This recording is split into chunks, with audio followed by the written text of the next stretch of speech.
نحمده ونصلي على رسوله الكريم اما بعد. دا زموږ دریم درس دی په دې خبره باندې چې په صلات جنازه په لمونځ د جنازه کې مستقل قرات کول د سورة فاتحه یا د بل سورته هغه نشته دی. بعضې حوالې موږ مخکې ذکر کړلې. بله حواله چې زه ذکر کوم زما په لاس کې کتاب هغه عمدة القاري شرح د صحیح البخاري جلد نمبر 8 او صفحه د هغې 200 ده. په دې صفحه کې دی فرمای باب قراءة فاتحة الكتاب على الجنازة. بیا دې لاندې وایي وقد اختلفوا فيه. په دې خبره کې امامانو اختلاف کړی. فنقل ابن منذر امام ابن منذر نقل کړي دي عن ابن مسعود والحسن بن علي وابن زبير والمسور بن مخرمة مشروعيتها. امام ابن منذر ابن مسعود سيبنا حسن بن علي نه ابن زبير نه د مسور بن مخرمه نه د دې جواز نقل کړی چې جایز دي. وبه قال الشافعي واسحاق. وګوره د دې ځای نه چې امام شافعي صاحب هغه جواز معلومیږي چې امام شافعي صاحب د جواز قایل دی. مخکې یو کتاب کې اوس په حوالې مخکې راشي په یو کتاب کې نقل دغه د وجوب راغلی دی چې دا امام شافعي صاحب ته واجب وایي. په بل کتاب کې به راشي چې کې ویلي چې امام شافعي صاحب ته مستحب وایي. نو نقل د امام شافعي رحمت الله علیه د کتابونو کې د مذهب هغه مختلف راغلی دی. او بیا دغه رنګ وایي چې ونقل عن ابي هريره نقل کړی شوی دی د ابو هريره عنه وابن عمر او د ابن عمر عنه چې ليس فيها قراءه. صلاه الجنازه کې څه قرات کول نشته. او قول مالکین والكوفیین دا قول امام مالک صاحب د کوفه دی او په دغه کې امام حنیفه دی. او بیا امام عینی فرمای په خپل قلت وليس في صلاه الجنازه قراءه القران عندنا. زمون په نسبت باندې په صلاه الجنازه کې څه قران تلاوت کول نشته. وقال ابن بطال ابن بطال وی وممن كان لا يقرأ في الصلاة على الجنازة او هغه خلق چې هغه قرات په صلات جنازه کې نه کوي وينکر او په دې باندې هغه انکار کوي او خلق ته منع کوي. هغه چې کوم عمر بن الخطاب یو پکې عمر رضی الله تعالی عنہ دی، بل پکې علي رضی الله عنه دی، بل پکې ابن عمر دی، بل پکې ابو هريره دی. دا د صحابه کرام نشو. ومن التابعین او د تابعین چې کوم دی عطوا دی، طاووس دی، سعید بن المسیب دی، ابن سیرین دی، سعید جبیر دی، شعبی دی، حکم دی. دې ټولو د تابعین چې کوم دی نقل په دې طریقه راغی چې دوی به د صلات جنازه نه قرات کولو نه منع کوله. وقال ابن المنذر بیا ابن منذر فرمای وفي قال مجاهد حماد والثوري. او دغه مذهب چې کوم دی دا د مجاهد صاحب دی، د حماد صاحب دی، د ثوري صاحب دی چې دوی قرات په نماز جنازه کې نه کوي. او دغه قول چې کوم دی امام مالک دی. قراءة الفاتحة ليست معمولا بها في بلدنا في صلاة الجنازة. امام مالک فرمای چې لوستل د سورة فاتحه دا معمول نه دی په مدینه منوره کې، ځکه په مدینه منوره کې پاتې کېده کنه. په مدینه منوره کې صلاة جنازه کې قرات کول ودا معمول نه دی. وإن مكحول والشافعي وأحمد وإسحاق او دې په نسبت باندې يقرأ الفاتحة في الأولى. په سورة فاتحه بل لوستل کېږي په اولې تکبیر کې. ګوره په دې کې اولې تکبیر راغی. په بعض نور کتابونو کې لیکلي دي وقال ابن حزم يقرأها في كل تكبيرة عند الشافعي. ابن حزم وایي چې امام شافعي په نسبت په هر تکبیر کې سورة فاتحه بلل، په اول کې هم، په دویم کې هم، په دریم کې هم. خدای وهذا النقل عنه غلط. دا نقل ته ناس شه غلط دی. دا امام عینی رحمت الله علیه په دغه صفحه کې هغه بیان د مذاهب وکړو. او بیا په صفحه نمبر 202 کې وایي چې حدیث د جابر رضی الله عنه رواه البيهقي من طريق الشافعي. روایت کړی دی بيهقي په طریقې د شافعي. قال اخبرنا ابراهيم بن محمد به مخکې سند بوستله چې جابر رضی الله عنه رسول چې عن جابر بن عبد الله ان النبي صلى الله عليه وسلم كبر على الميت اربعا. نبی علیہ الصلوۃ والسلام منذ کو په جنازه باندې څلور تکبیر پکې ولوستل. وقرأ بأم الكتاب بعد تكبيرة الأولى. او په اول تکبیر کې چې کوم دی هغه سورۃ فاتحه ولوستله. دا روایت ما تاسو ته ویلو چې جابر رضی الله عنه شته دی. دا جواب امام عینی کوي قال شيخنا واسناده ضعيف. د دې حدیث اسناد څه دی؟ دا ضعیف دی. یو جواب ته دا شو. یا دویم جواب درنه دا دی چې دای په طریقې د ثنا سره او په طریقې د دعا سره مستل دی، په طریقې د قرات سره نه دی. نو کته دا ته پته ده ته څه علم دی چې نبی رسول په طریقې د قرات سره مستل دی. د دې اعتراض جواب دا دی چې څومره آثار چې موږ صحابه کرام ذکر کړل، څومره مذهبونه او اقوال صحابه کرام هم نقل کړل، او یا د نبی رسول الله صلی الله علیه وسلم چې ثابته کومه طریقه وخدله، یا چې کوم د نبی رسول الله نقل د دعاګانو راغلی، نقل د قرات نه راغلی. دا دلیل د دې خبرې دی چې نبی رسول الله صلی الله علیه وسلم به دا په تور د قرات لستلی او په تور د دعا به په تور د دعا به لستلی او سلام د قرات باندې لستلی. د قول چې کوم د څه شي دی هغه ورلا دغه د ترجیح ده او دغه چې کوم دی یو قرینه ده په دې خبره باندې چې نبی رسول الله صلی الله علیه وسلم دا قرات په تور د قرات سره نه دی کړی بلکې په تور د دعا د ثنا سره کړی دی. دویم جواب دا شه. بیا امام عینی رحمت الله علیه په صفحه 203 کې نقل کوي قلت قد ذكرنا في اول الباب عن جماعه من الصحابه والتابعين ودليل جماعات الصحابه په اول د باب کې ذکر کړل موږ تاسو ته نقل وکړو چې ان لا قراءه في صلاه الجنازه په صلات جنازه کې قرات نشته. بیا فرمایي ابن مسعود څخه روایت راوړي چې لم يوقف فيها النبي صلى الله عليه وسلم قولا ولا قراءه. النبي صلى الله عليه وسلم په دې کې نه متقولي تور قرات خو درلې او درته چې کوم دی عملي تور خو درلې ولأن ما لا ركوع فيه لا قراءه فيه. وبیا استدلال کوي په دې خپل موضوع باندې د دلیل نقلی ده چې دې فرمایي ولأن ما لا ركوع فيه کوم صلات کې رکوع نه لا قراءه فيه فکه قراءت نشته لکه سجدي تلاوت او ګره. استدلال کړي امام طحاوي په تر قرات اولا کې به ترک في الباقي تکبیرات او ګره په باقي تکبیراتو کې سورته فاتحه نشي لوستل د جنازې په موږ کې نو په اول کې به نشي لوستل په باقي کې نشته نو په اول کې نشته. او بیا وایي چې وقال لعل قراءه من قرأ الفاتحه من الصحابه كان على وجه الدعاء لا على وجه التلاوه. او چا چې قرات کړي په نماز جنازه کې دا په طریقې د دعا سره نه په طریقې د تلاوت سره. او بیا ډیر روایت نقل کړي په دې خبره باندې چې نبی رسول الله صلی الله علیه وسلم نقل مونږ راغلی نو د دعاګانو راغلی. لکه امام مسلم سره راوړی دا عوف بن مالک نه روایت دی فرمایي چې یقول صلى رسول الله صلی الله علیه وسلم على جنازته. نبی رسول الله صلی الله علیه وسلم مونږ جنازه وکړو فحفظت من دعائه وهو يقول اللهم اغفر له. ما دعا نبی سم یاد کړ چې دسی ویلا. امام داود حدیث راوړی دا برسنه چې نبی رسول الله مبارک مونږ جنازه وکړو فقال اللهم اغفر لحينا وميتنا. امام داود بل روایت راوړي د واصله بن اسقانا چې نبی اسلام د جنازې وکړو په سړي باندې د مسلمانانو فسمعت يقول اللهم ان فلان ابن فلان دا غسل وکړه. دا امام ترمذی راوړي حدیث ابراهيم د اشهري نقل کړی خپل پلان قال كان رسول الله صلى الله عليه وسلم صلى على الجنازه قال اللهم اغفر لحينا وميتنا. دې کې نبی اسلام دا چې کوم نقل دعا راغی.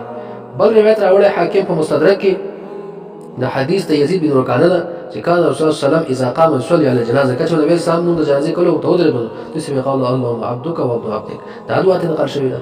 یا دا رنګ چې کوم دی مستغفری په دعوات کې حدیث راوړی دی د علي بن ابي طالب نه چې قال رسول الله صلی الله علیه وسلم يا علي اذا صليت على الجنازه کله چې په جنازه مونږ کړو فقل اللهم عبدك.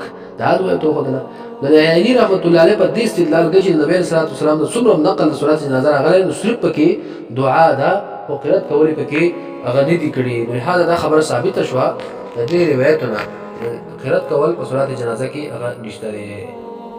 بل کتاب زما سره هغه بدايه المجتهد ونهايه المقتصد د محمد بن احمد بن محمد احمد بن رشد القرطبي دی او د دې صفحه ده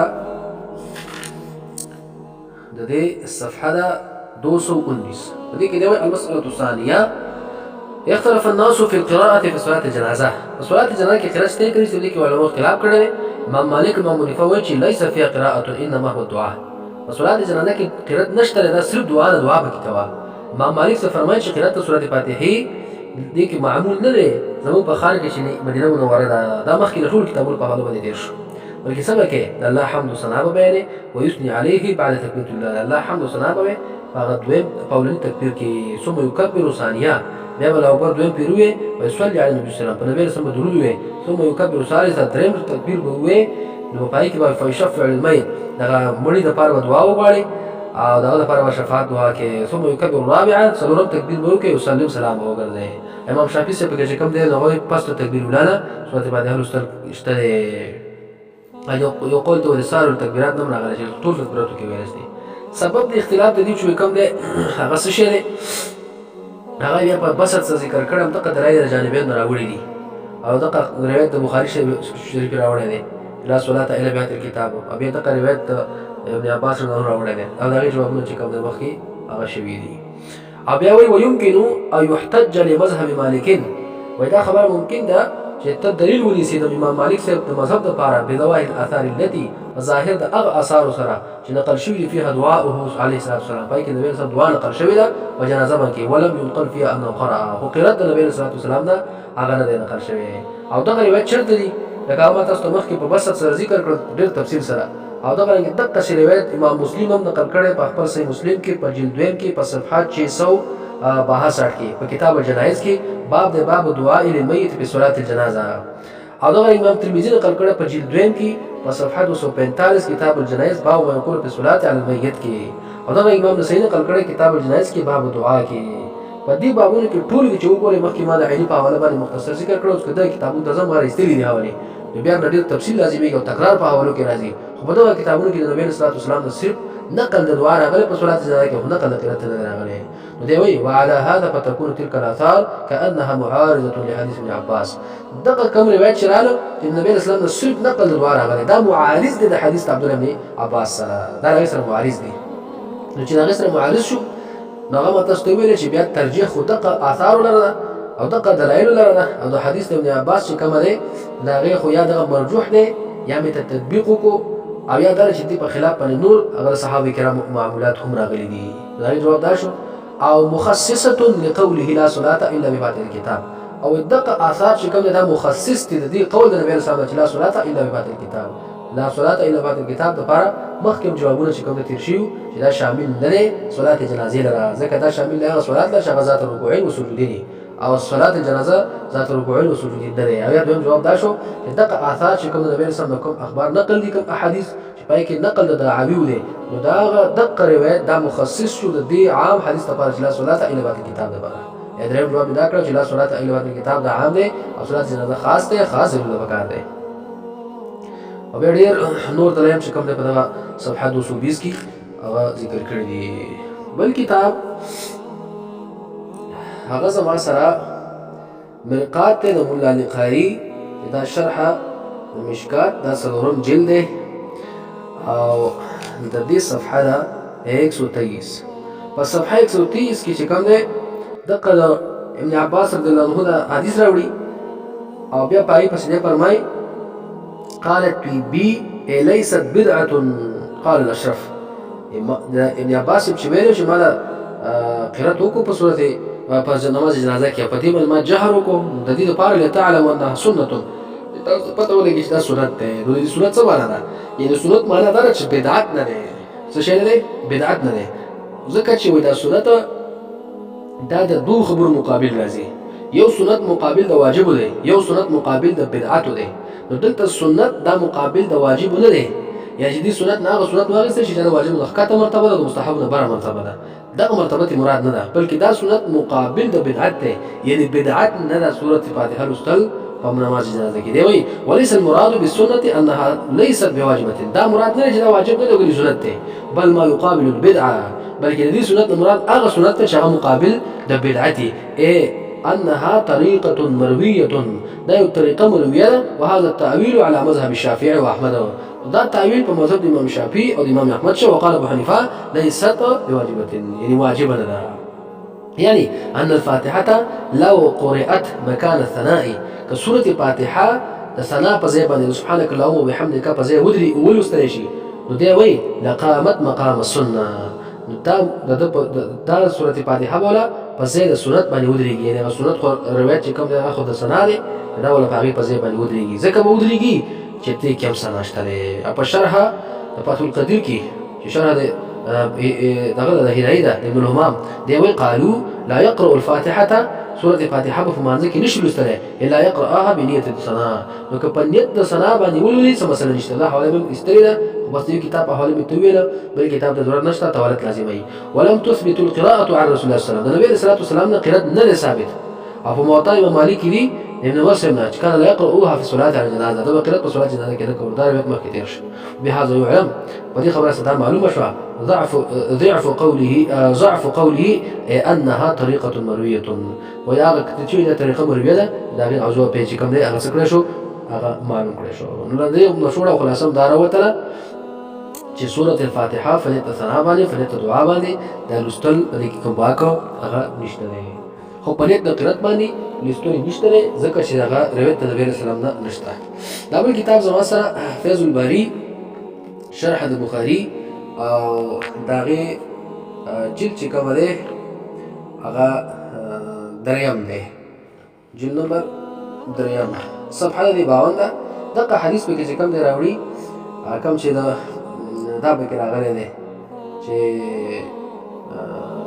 ابن عباس موږ کو او فقره بیت الكتاب قال ليعلموا انها سنه. دا روایت به راوړې. بیا په دې لاندې شرح کوي، فرمایي چې تصریح کړي د یحیی ابن منقاری د خپل استاد شورنبلالي نه، چې شورنبلالي دغه لیکلي رساله الاتباع بمساله الاستماع بالاستحباب الى انها تكون كالثناء عندنا. دوباره دا چې سوره الفاتحه دا په شان د ثنا ده، لا كالقراءه، په قرات په طریقې نشي ویلې او په طریقې د ثنا او د دعا سره ویلې شي. واستحبها احمد رحمه الله، امام محمد رحمه الله، امام احمد سے مستحب ویلي. قال الشافعي، امام شافعي وی الله صلاه الى بعد الكتاب، مو نشته مگر په صلات فاتحه سره ده. هغه جوابونه مخکې دي. ولا ريب في ان اكثر عمله سلام كان على الترك. وي باندې کې څه شک نشته چې اکثر عمل د نبی صلی الله علیه وسلم چې ده هغه دا دی چې سورۃ فاتحه نه د لوستلې په نماز جنازه کې دا د نبی صلی الله علیه وسلم عمل شو. وصالح ابن تیمیه رحمه الله دی وی چې ابن تیمیه رحمه الله په دې سره تصریح کړی دا چې ان جمهور السلف كانوا يكتفون بالدعاء ولا يقرؤون الفاتحه. ابن تیمیه هم په دې خبره قائل دی چې جمهور السلف صالحین دیو اکتفا کوله په نماز جنازه کې صرف په دعا سره، دعا او ثنا به کوله، ولا يقرؤون الفاتحه، او سوره فاتحه به چې کوم دی دا په خپل منځونو کې په نماز جنازه کې نه لوستله.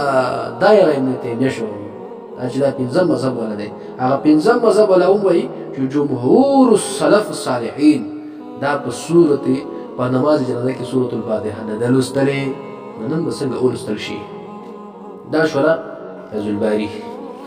ما سره بل کتاب دی حاشیة تحتوی علی المراقي الفلاح، او د دې صفحه ده 584. یا په دې کې وایي چې په کتابونو د مذهب کې نقل شوي لکه محید شو، تجنید شو، والورجیه شو، نور کتابونه چې ان قراءتها بنیة القراءة لا تجوز. سورة الفاتحه په نیت د قرأت سره لوستل دا جایز نه وي. هغه دلیل څه شی دی؟ معللا بانها محل الدعاء دون القراءة. تعلیل دا معنی علت دا وي صلاة الجنازه دا دعا ځای دی، د ثنا ځای دی، د قرأت ځای نه دی.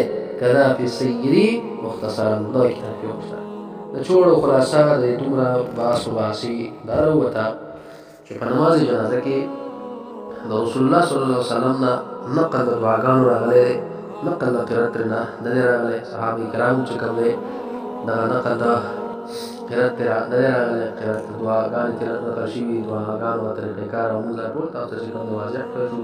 او ابن تیمیه هم ویل چې جمهور سلفو دوی په نماز جنازه کې هغه قرأت نه کولو، چې دعاګانې به یې کولې، په دعاګانو به چې کوم دی اتفاق کوله. نن سبا دا ډېره غټه مسله جوړه ده. خامخا صلات جنازه کې قرأت وکړی شي، دا پکې فرض دی او دا واجب دی او دې نه بغیر مونږ نه کېږي. نو دا لانجه چې کوم دی په دقه ځای کې ورانه ده. د دې آخري خلکو سره د دې نن زمانې د خلکو سره اختلاف او زموږ د فقهاو د شوافعو سره اختلاف هغه جدا جدا دی. ځکه هغوی چې کوم دی د جواز قایل دي بغیر د صورت فاتحې نه د لمانځه، دوی نه دي قایل دي، وایي د بغیر مونږ نه کېږي، دا مونځونه صحیح نه دي. نماز جنازې چې کوم دی دا یې خطا وکړه او دا یې داسې وکړه، په مړو د خفه کېږي، د مړو سره خیانت کوي. تاسو به دوی تقریرونه اورېدلي. او بیا په پاکستان کې چې کوم دی دا کومه واقعه وشوه، دغه یو عالم مړ شو، هغه بل عالم پرې نماز جنازه وکړه، په پای کې قرأت ولوستو.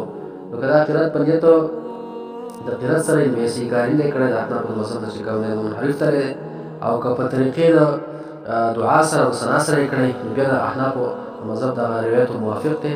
خو دومره لویه فتنه یې برپا کړه په دې امت کې، دا دومره یو معتبر عالم ګڼل کېده، د سره ډېر خلکو پهچان پېژندی. دومره لویه فتنه د هغې نه جوړه شوله په دې عالم اسلام کې چې هر څوک اوس وایي یاره سورت فاتحه په جنازه کې ولوستل شته که نشتي. چې کوم هغه جانب والا خلک دي مخالفین دي، نو هغوی دا ځان دپاره غټ دلیل وګرځو. لکه د یو ملا صاحب تقریر پکې ما واورېدو، وایي د دې نه غټ دلیل کوم ځای دی چې تقي عثماني هغه په نماز جنازه کې قرأت وکړو. وایي ته قرآن وایه، دا مقلدین قرآن نه وایي، حدیث ته وایه، حدیث نه وایي. خو چې تقي عثماني دې ته وویل، د دې نه بل غټ دلیل چېرته دی؟ دومره لوی هغه الزام چې کوم دی اوس په موږ باندې کوي، او دومره لویه قصه کوي. دې عالم ته پکار و چې دا کار یې نه وی کړی، ځکه په امت کې غټ تشویش پیدا شو او په امت کې غټ اختلاف جوړ شو. صحیح دی چې په نیت د قرأت سره نه ده، په نیت د دعا سره شته دی او په نیت د ثنا سره شته دی.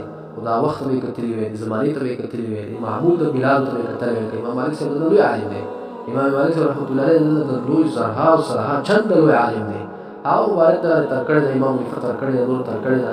پنځه دغه دعا او ثنا هم چې کوم دغه ائمه نو ثابت نه ائمه مالک سے مونږ دا زموږ د مدینه منورې د بلاد العمل چې کوم د شي مخالفه نه معلوم ده د دې تقریبا په پاکستان کې زموږ هم چې 98-99% هغه مقلدین او احناف دي دا هو معمول د په خلاف باندې دي چې په خلاف ته دا معمول ورتمات کو نو له فتنه او باپاشو خلکو کې اختلاف باپاشو د علم لره دا قدم پروتوکول په احتیاط پکاو چې اختلاف په خلکو کې نه خوښ شي دا اختلاف ختم کړي وي لہذا بیا هم چې کوم اختلاف تاسو پر نه برکې دا اختلافي خبره دومره نه ده او په دې ټول تفصیل د تر دې کې وکړو دا تفصیل ځان ته مخې ته کېدوي دا دلیل شو صحیح دلیل شو په دې خبره چې په نماز جنازه کې قرات کول نشته دی دا چې کوم دی د احناف مسلک دی د موالک مسلک دی تابعین او صحابه کرام جمهور سلفو او دې صحیح احادیث په دې باندې ذکر کړل ان شاء الله اکتفا وشي دی منصف انسان کوم چې سوال کړو او ان شاء الله الرحمن په دې سره به شوي وما عليه الا البلاغ واخر دعوانا